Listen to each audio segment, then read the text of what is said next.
নমস্কার বন্ধুরা, মৌসুমিস গার্ডেনে আপনাদের সকলকে স্বাগত জানাই। বন্ধুরা, ফেব্রুয়ারি আর মার্চের মধ্যে যদি আমরা অ্যাডিনিয়াম গাছের কাটিং করে নিই তাহলে গোটা গরমে অ্যাডিনিয়াম গাছে প্রচুর পরিমাণে ফুল দেবে। আর সেই কাটিংগুলো থেকে আমরা নতুন নতুন চারা কিভাবে তৈরি করে নেব সেটি আজকে আমরা দেখব। এখানে আমি কাটিং থেকে একটি চারা তৈরি করে নিয়েছি, আর সেই চারাটির মধ্যে কুঁড়ি চলে এসেছে। আপনারাও বন্ধুরা কাটিংগুলোকে ফেলে না দিয়ে নতুন নতুন চারা তৈরি করে নিন। এখানে আমি একটি রোজি ভ্যারাইটির অ্যাডিনিয়ামের কাটিং থেকে নতুন চারা তৈরি করে নেব। বন্ধুরা, প্রথমে আমি এই ডালটি কেটে নেব। অ্যাডিনিয়াম গাছে কাটিং করার পরেই সঙ্গে সঙ্গে আপনারা ফাঙ্গিসাইড অবশ্যই লাগাবেন। অ্যাডিনিয়াম গাছে খুব তাড়াতাড়ি ফাঙ্গাস লেগে যাওয়ার ভয় থাকে। ফাঙ্গিসাইড লাগানোর পর বন্ধুরা এই ডালটির ফুল ও পাতাগুলো আমি একেবারে রিমুভ করে নেব।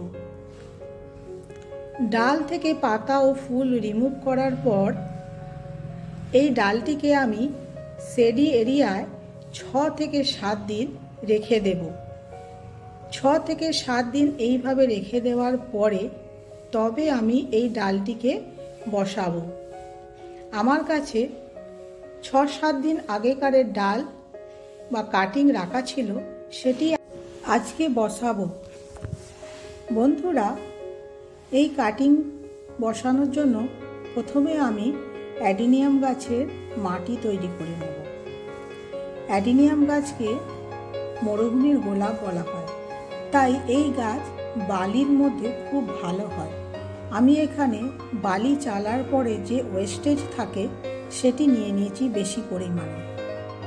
দেখুন বন্ধুরা, এর মধ্যে কত কাঁকড় পাথর রয়েছে। এর মধ্যে খুবই সামান্য পরিমাণে আমি মাটি মিশিয়ে নেব।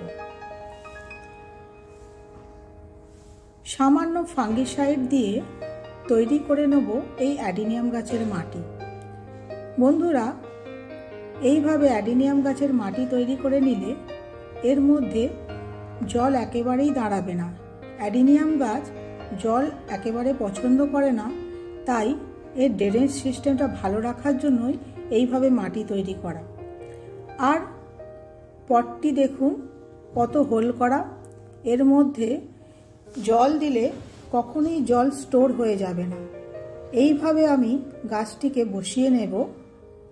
বন্ধুরা, আপনারাও এইভাবে অ্যাডিনিয়াম গাছ বসালে খুব তাড়াতাড়ি এই অ্যাডিনিয়াম গাছ গ্রো করবে। এইবার আমি ভালোভাবে মাটিটা ভিজিয়ে নেব। মাটি ভিজিয়ে নেবার পরে গাছ সমেত টবটিকে ফুল সানলাইটে রেখে দেবো। এইভাবে আপনারাও নতুন নতুন কাটিং করে চারা তৈরি করে নিন। আশা করি ভিডিওটি আপনাদের ভালো লেগেছে। সকলকে ধন্যবাদ। নমস্কার।